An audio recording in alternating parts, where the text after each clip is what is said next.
वंदे श्रीरंगायणी यो नित्यमच्युतपदाम्बुजयुग्मरुक्माव्यामोहरस्कलितराणि गुणायमेने अस्मद्गुरोर्भगवतोऽस्य निजैकसिन्धोः रामानुजस्य शरणं शरणं प्रपद्ये।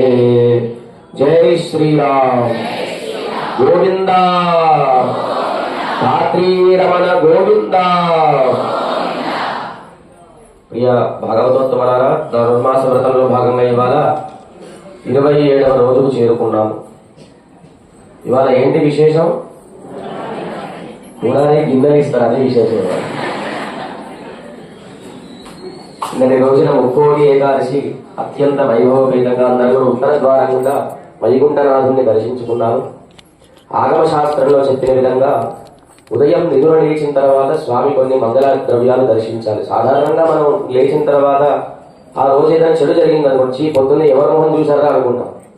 కానీ ఆ పరమాత్మ ఉదయం నిద్ర లేచిన తర్వాత గోపృష్ఠము దర్శించాలి. ఎందుకంటే అక్కడ లక్ష్మీ అమ్మవారు నివాస స్థానంలో ఆవు పృష్ఠభాగము దర్శించి మరి ఆవు ముఖం చూడకూడదు, పృష్ఠభాగమే చూడాలి. అశ్వవక్త్రము తెల్లటి గుర్రాన్ని దర్శించాలి. గజాననం అంటే బాగా బలముగా ఉన్న ఏనుగుని దర్శించాలి స్వామి. తర్వాత కన్య చిన్న అమ్మాయి చక్కగా పూలు అలంకరణ చేసుకొని చేతిలో మంగళ దీపం పట్టుకుని వచ్చి మంగళహారతి ఇచ్చే చిన్న అమ్మాయిని దర్శించాలి. తర్వాత తన ముఖం తాను ఎంత ముస్తాబైన తర్వాత అద్దంలో ముఖం చూసుకుంటే కదా తన సౌందర్యం తెలిసేది. అటువంటి అద్దంలో తాను దర్శించుకోవాలి. తర్వాత నీలకీశం అంటే నిన్న కొండమూర్తిని చూపించాం. ఏ క్షేత్రంలో కూడా నేను ఇంతవరకు ఎక్కడ కూడా చూడలేదు. అటువంటి మన రామచంద్ర ప్రభువుకి నిన్న అది దర్శింపజేశాం. అసాధ్యము కానిదా కూడా సాధ్యం చేశాం అన్నమాట. అంటే ప్రేమ, ఆ ప్రేమ ఉన్నట్లయితే ఏదైనా చేయవచ్చు అంటే దీనివల్ల నిరూపణ. నిన్న మీరందరూ కూడా కృష్ణ పరమాత్మని ఆ పరికరాలు కోరారు. ఏమేమి కోరారు? ఇవాళ కోరేటివన్నీ గుర్తుంటాయి మీకు, ఎందుకంటే ఇవాళన్నీ మీకు సంబంధించిన వస్తువులే కోరుతారు. ఏమేమి కోరారు నిన్న? శంఖములు కోరారు. ఎన్ని శంఖములు? 3 రకాల శంఖములు చెప్పారు. పరై అంటే ఆనాడు వామనావతారంలో నీవు దిగి వచ్చి బలిచక్రవర్తి యొక్క అహంకారం అడగదొక్కావు కదా, అది చిన్న శంఖం. తర్వాత రావణ సంహారం చేశాడు రాముడు, అది కొంచెం పెద్ద శంఖం. తర్వాత అంతకంటే తర్వాత కృష్ణ పరమాత్మ అందరితో కూడి ఉండి ఈ శంఖవాద్యం చేశాడు కదా. ఈ విధముగా తన ఎడమ భుజంలో ఉండే శంఖమును, తర్వాత కృష్ణుడు ఆవుల్ని పాలించేటప్పుడు వెనకాల శంఖాన్ని వాదించేవాడు. అటువంటి శంఖం పూరిస్తే ఏం శబ్దం వస్తుంది? ఓంకారం వస్తుంది. అంటే ఈ జీవ ఆత్మలో ఎప్పుడు పరమాత్మకే సొంతమని చెప్పి వారు బాహ్యముగా శంఖము కోరారు, అంతరాత్మగా ఈ ఆత్మ ఎప్పుడు పరమాత్మకే చెందిందని కోరారు. తర్వాత ఏం కోరారు? తప్పెట అంటే పరైన వాద్యం కావాలి. ఆనాడు బలిచక్రవర్తి అహంకారాన్ని అడగదొక్కడానికి వామనావతారుడు స్వామి వచ్చినప్పుడు జాంబవంతుడు చుట్టూ 3 సార్లు ప్రదక్షిణం చేస్తాడనమాట. ఎట్లా చేస్తాడు? పరైన వాద్యాన్ని వాయిస్తూ చేస్తాడు. అది ఒక పర. రామచంద్ర స్వామి రావణ సంహారం చేసినప్పుడు అందరూ కూడా మంగళవాద్యంలో వాయించారు. అది దానికంటే కొంచెం పెద్ద పర.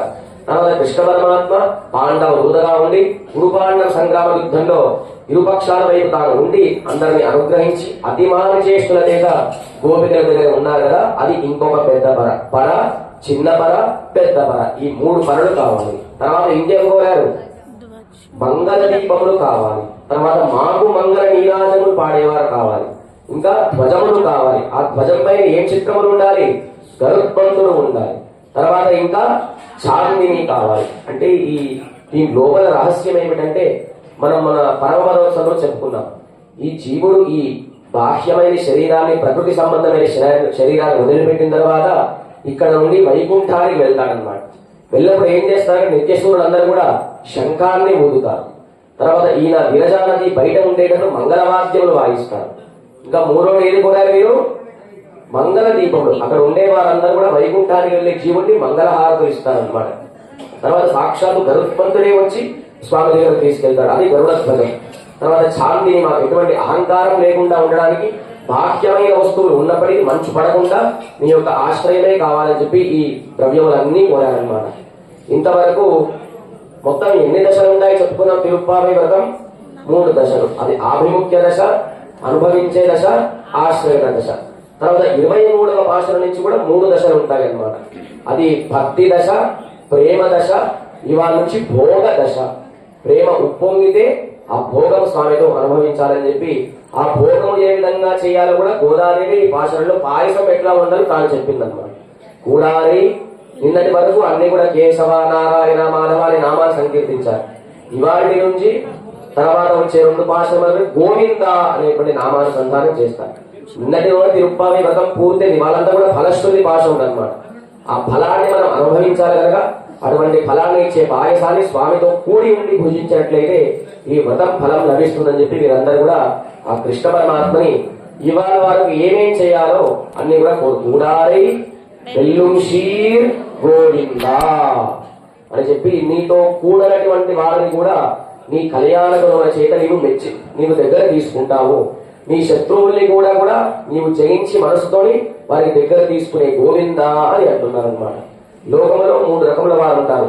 అభిముఖులు, విముఖులు, సుముఖులు. అంటే స్వామికి అభిముఖంగా కొంతమంది ఉంటారు, కొంతమంది స్వామిని ఓర్చలేనటువంటి వారు విముఖులుగా ఉంటారు, కొందరి ఉదాసీనులుగా ఉంటారు. కానీ ఈ విముఖులే సుముఖులుగా మారుతారు, సుముఖులే శత్రువులాగా మారుతారు అన్నమాట. అట్లా సాధారణంగా స్వామి ఆయన అనుగ్రహం చేత మనల్ని అనుగ్రహిస్తాడు, దయ చేత. ఈ గోపికలు ఏమంటున్నారంటే, స్వామి నీవు శత్రువుల్ని దేంతో కొడతావు? రాముడు కోదండాన్ని దేంతో, శత్రువు రావణాసురుడు దేంతో సంహరించాడు? బాణపు దెబ్బతో కొట్టాడు. ఆ బాణం గుచ్చుకుంటే అది తీసిన తర్వాత మందు రాస్తే తగ్గిపోతుంది. కానీ నీవు మా పైన కొట్టే బాణం కొడితే అది దానికి మందే లేదు. ఎందుకంటే ఇంతకాలం నీకు దూరంగా ఉన్నాం కదా, ఆ బాధ పడుతూ చలిలో ఇంత దూరం వచ్చాం కదా, ఇక్కడ వచ్చిన తర్వాత నీతో భోగం అనుభవించకపోతే శత్రువులు చంపిన బాణమే, శత్రువులు సంహరించిన బాణం కంటే మేము ఇంకా తక్కువ వాళ్ళం. ఆ బాణం కొట్టించుకున్న వాళ్ళే గొప్ప వాళ్ళు, మాకు తగిలే బాణానికి మందే లేదని చెప్పి అంటున్నారు. కనుక అటువంటి యామునాచార్యులు అనే మహానుభావులు ఉండేవారన్నమాట. ఎవరమ్మా? యామునాచార్యులు. స్వామి నేను నిర్దయుణ్ణి, నేను చూసే అధికారం నా కళ్ళకు లేదు అన్నా కూడా స్వామి తన దివ్యమంగళ స్వరూపాన్ని చూపించి ప్రేమగా దగ్గరికి తీసుకున్నాడు యామునాచార్యులు. అట్లా మీరు కూడా మమ్మల్ని దగ్గరగా తీసుకోవాలని చెప్పి గోదా గోపిక ఏ నామ సంకీర్తన చేసింది? గోవింద. నీ శత్రువుల్ని కూడా మిత్రులాగా మార్చుకునేవాడు. రావణాసుడు సీతామ్మవారిని అపహరించి లంకా పట్టణంలో అశోకవనంలో పెట్టి ఎన్నో దుర్భాషలాడినప్పటికీ యుద్ధం మధ్యలో అయినప్పుడు రాముడు ఏమంటాడు? నీ వలిసిపోయావు రావణ, రేపు రమ్మని చెప్తాడు రాముడు. అట్లా నీ శత్రువుల్నే నీవు మిత్రుల్లాగా చేద్దాం అనుకున్నారు, కానీ మా మిత్రులు అయ్యారా? వారు నీకు విముఖులైపోయారు.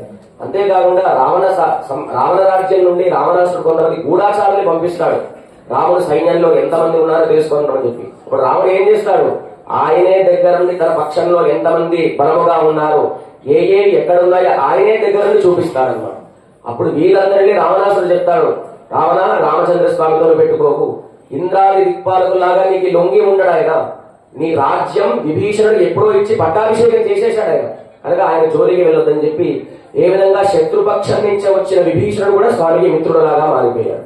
అట్లా ఏ నామ సంకీర్తన చేశారు? గోవింద. ఎన్ని నామాలు చెప్పినది స్వామికి గోవింద అంటే చాలా ఇష్టం అన్నమాట.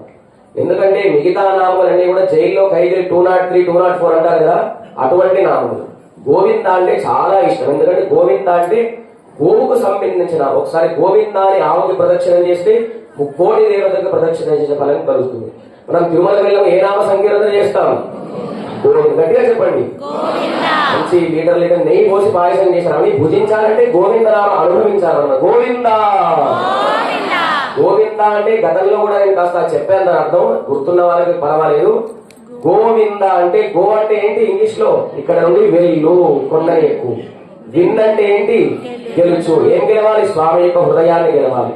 దా వచ్చేసేయి, కొండ ఎక్కువ, స్వామి నామ సంకీర్తన చెయ్యి, స్వామి హృదయాన్ని గెలుచు, తిరిగి ఇంటికి వచ్చేయి. ఇది గోవింద నామ శబ్దం పాశ్చాత్యులు చెప్పారు.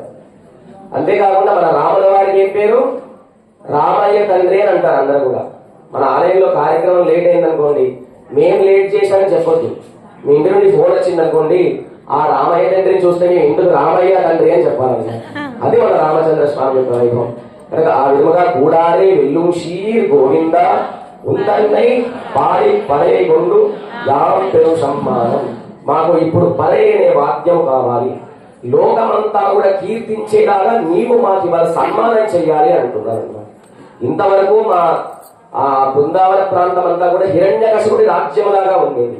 ఆ హిరణ్యాయ నామానుసంధానం చేస్తూ ఉండేవారు. ఇంతకాలం మా గొల్ల ప్రాంతంలో పెద్దలందరూ కూడా నీ దరికి చేరకుండా మమ్మల్ని కింద నేలమాలిగల్లో బంధించారయ్యా. ఎందుకు సన్మానం? మీరందరూ కూడా మీ పాదాలని ఆశ్రయించాలంటున్నా, మళ్ళీ సన్మానం కోరుతున్నారు. ఈ సన్మానం మా కోసం కాదు, నీవు మాకు సన్మానం చేసినట్లయితే మమ్మల్ని ఎవరైనా రావద్దన్నారో వారి గుండెలు పగిలిపోవాలి. ఎవరైతే మాకు సన్మానం చేసి లోకమంతా సంతోషిస్తుందో అటువంటి సంతోషాన్ని మేము కోరుకోవాలని చెప్పి పరే అనే వాద్యం కావాలి అని చెప్పారు. యాం ఉందన్నై పాడి పరేకొండు యాం పెరు సన్మానం. ఏ విధమైన సన్మానం కావాలంటే ఆనాడు సీతాదేవిని సుమంత్రుడు వెళ్ళి రాముడిని తీసుకొస్తున్నప్పుడు సీతామ్మవారు ముందర మంగళ నీరాజనం పట్టుకుంటుంది అనమాట. అప్పుడు రాముడు ఏం చేస్తాడు, సీతామ్మవారి పాదాలను ఒకసారి పట్టుకొని ఆయన మెడలో ఉండే దండని సీతామ్మవారికి ఇస్తారు. అట్లేనంటే పురుషుడు భార్య యొక్క పాదాలు పట్టుకోవచ్చా? పట్టుకోవచ్చు అని చెప్పి తర్వాత చెప్తారనమాట. యాం పెరు సమ్మానం నాడు బుగరం పరిశినాల్ నంద్రాల చూడగమే తోల్వలగే తోడే శివిపూవే. మేము చేసే సన్మానం లోకమంతా కూడా సంతోషంగా ఉండాలి, మా స్వార్థం కొరకు కాదు అని చెప్పి అంటున్నారనమాట. ఎట్లా నీవు చేయొద్దు సన్మానం, నీ పక్కన భార్య నీలాదేవి ఉంది కదా, ఆమెకు చేత ఇప్పించి ఎవరెవరు ఏంటంటే వాళ్ళు ఆమెకి చెప్పి ఆమె ద్వారా మాకు సన్మానం చేయాలి. సీతారాముల పట్టాభిషేకం అవుతున్న సమయంలో సీతా అమ్మవారు ఆంజనేయ స్వామికి ఏమిస్తుంది? ఆంజనేయ స్వామికి ఏమిస్తుంది? ముత్యాలహారం ఇస్తుంది. అది మొట్టమొదలు ఇంద్రుడు ఇస్తాడు రాముడికి. ఇచ్చిన తర్వాత రాముడు సీతాదేవి వెళ్ళో ఇస్తాడు. వెళ్ళిన తర్వాత సీతా అమ్మవారు అడుగుతుంది ఎవరికి ఇవ్వాలి అని చెప్పి అంటుంది. శుభగే శుభగే అని అంటాడు అన్నమాట రాముడు, అంటే సౌభాగ్యవంతురాలా అంటాడు. సీతామ్మవారి యొక్క సౌభాగ్యానికి కారణం ఎవరండి? ఎవరు? ఆంజనేయ స్వామి. అటువంటి సౌభాగ్యవంతురాలని సీతామ్మవారి సౌభాగ్యాన్ని కోరుకున్న సీతారాములు కలిపిన ఆంజనేయ స్వామికి ఏ విధంగా ఆనాడు నీవు కాకుండా సీతామ్మవారి ద్వారా ఆంజనేయ స్వామికి మెళ్ళో ముత్యాల దండ వేయించావో, నీవు కాకుండా నీలాదేవి యొక్క తాను చేతుల మీదుగా మాకు సన్మానం చేయించాలని చెప్పి వీరందరూ కూడా కోరుకుంటున్నారనమాట. అట్లా ఆనాడు సీతాదేవి యొక్క ముత్యాల హారాన్ని ఆంజనేయ స్వామికి సమర్పించినట్టు నీ ద్వారా నీలాదేవికి మా గురించి చెప్పి మీరందరూ కూడా మాకు సన్మానం చేయాలి అని అంటున్నారనమాట. ఏమేమి కావాలో ఇప్పుడు కోరుతున్నారు. చూడగమే తోల్వలయే తోడే శవిపూవే పాడగమే. చూడగమే అంటే మాకు చేతులకి బంగారు గాజులు కావాలి అని అంటున్నారు. తర్వాత తోల్వలయే ఈ భుజాలకి మంచి బంగారు ఆభరణాలు కావాలని కోరుకుంటున్నారు. తోడే శవిపూవే కర్ణ ఆభరణాలు దిద్దులు కావాలంటున్నారు.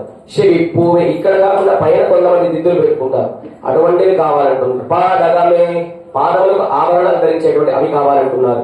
ఎందనయం పల్కరణం యా మణిమోం ఎక్సెట్రా ఎక్సెట్రా, ఇంకా చాలా, అది కొన్ని మాత్రమే, ఇంకా మాకు చాలా కావాలంటున్నారు అనమాట. అట్లా చూడగానే హస్తాభరణములు అంటే పైకి వీళ్ళు ఆభరణాలు అడిగినప్పుడు దాంట్లో అందమైన రహస్యం ఉందన్నమాట.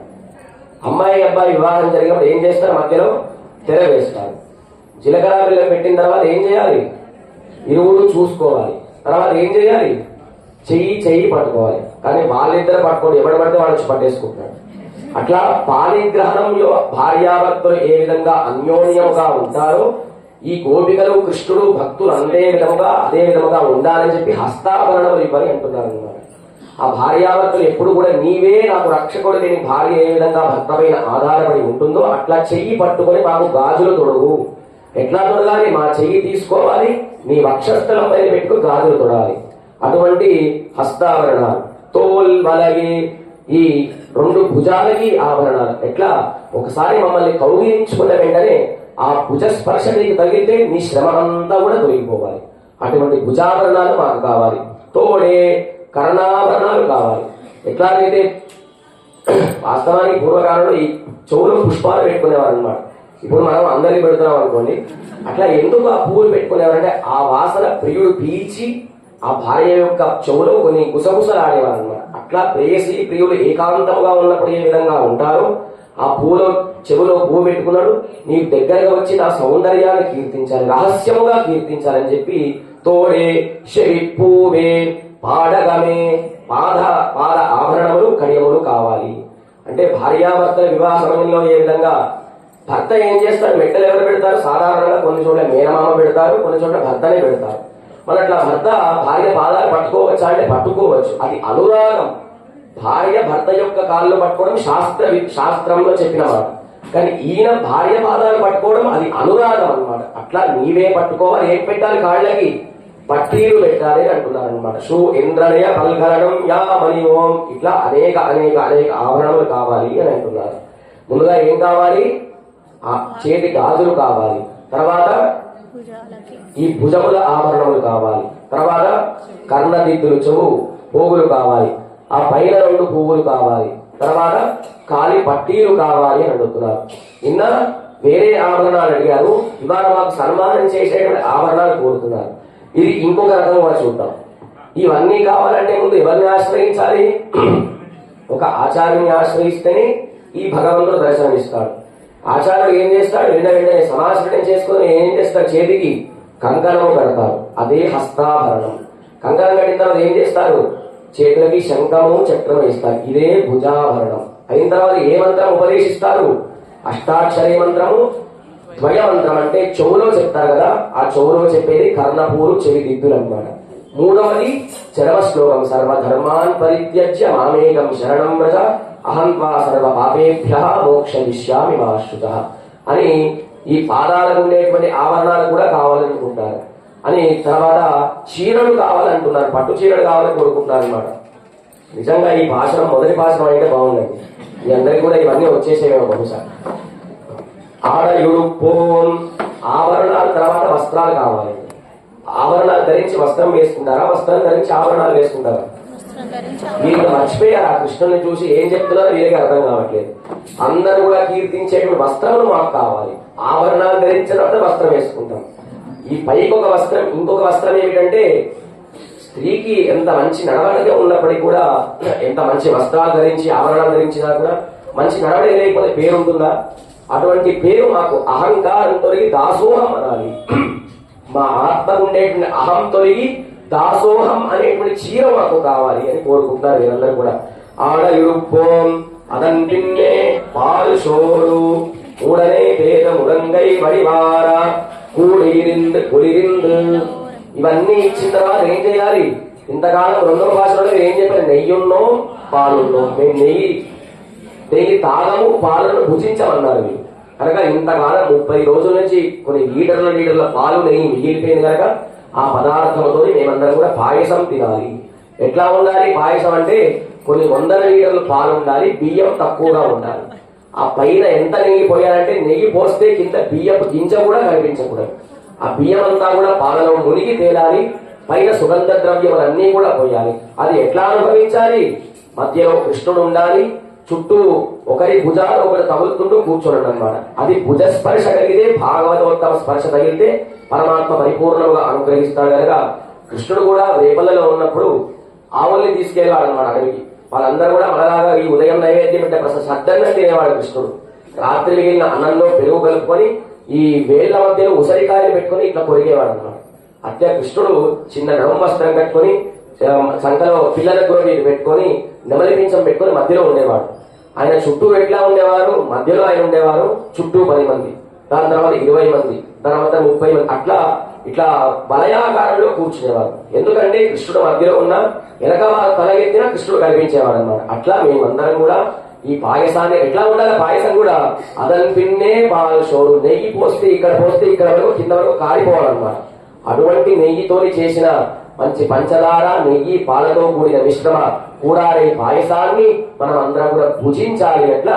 ఇట్లా మేమందరం కూడా చుట్టూ కూర్చుంటే మా భుజాలు తగులుతూ అందరం కూడా ఏకాంతముగా ఆ భోగాన్ని అనుభవిస్తూ నీ నామ సంకీర్తన చేస్తూ పాయసాన్ని భుజించాలి. ఎట్లా? ఒకరిని కూడి ఇరిందు కొలిరిందు, అందరము కలిసి నీతో పాయసాన్ని భుజించాలని చెప్పి ఇవాటి రోజున గోదాదేవి గోవింద నామ సంకీర్తన చేసింది. ఏమేమి కోరారు వీరందరూ కూడా? మీ వస్తువులు మెచ్చబోతాయి. ఏమేమి కోరారు? గాజులు కోరారు. తర్వాత ఇవి మాత్రం బాగా గుర్తుంటాయి. నిన్నటి దివ్య దేశం గోవింద. ముందుగా గాజులు అడిగారు, తర్వాత ఈ హస్తాభరణం అడిగారు, తర్వాత చెవి దిద్దులు అడిగారు. ఇంటికి వెళ్ళిన తర్వాత మళ్ళీ మీ భర్తను అడగండి ఇవన్నీ కూడా. ఈ కర్ణ దిద్దులు అడిగారు, తర్వాత పాద కడియాలు కావాలి. అంటే ఆచార్యుడు, ఈ జీవుడు ఆచార్యుని ఆశ్రయించినప్పుడు ఏ విధంగా సమాశ్రయం చేయకముందు కంకణం పెడతారు, చెవిలో అష్టాక్షరి మంత్రం ఉపదేశం చేస్తారు, ద్వాదశాక్షరి మంత్రం ఉపదేశం చేస్తారు, చరమ శ్లోకం ఉపదేశిస్తారు. ఈ క్రమాన్ని గోదాదేవి సూక్ష్మ రూపంలో అందరికీ అర్థమయ్యే విధంగా ఉపనిషత్ సారాన్ని అందరికీ అందించింది అన్నమాట. కానీ తాను ఈ కృష్ణుణ్ణి రంగనాథుని పొందితే ఈ పాయసం స్వామిని నివేదన చేయిద్దాం అనుకుంటుంది. కానీ గోదాదేవి పాయస నివేదన చేయలేదు. తన అన్నగారు భగవద్ రామానుజుల వారు ఈ పాయసాన్ని నివేదన చేశారు. ఎక్కడ, ఏ క్షేత్రంలో? ఏ క్షేత్రంలో? తిరుమాలిరింజోలై. ఏం క్షేత్రం? అక్కడ ఉండేటువంటి స్వామి పేరు సుందరబాబు పెరుమాళ్. ఆ క్షేత్రంలో స్వామి నివేదన పెట్టిన తర్వాత రాత్రి గోదాదేవి రామానుజుల వారి కళ్ళలో కనిపించి అన్న అని పిలిచిందనమాట.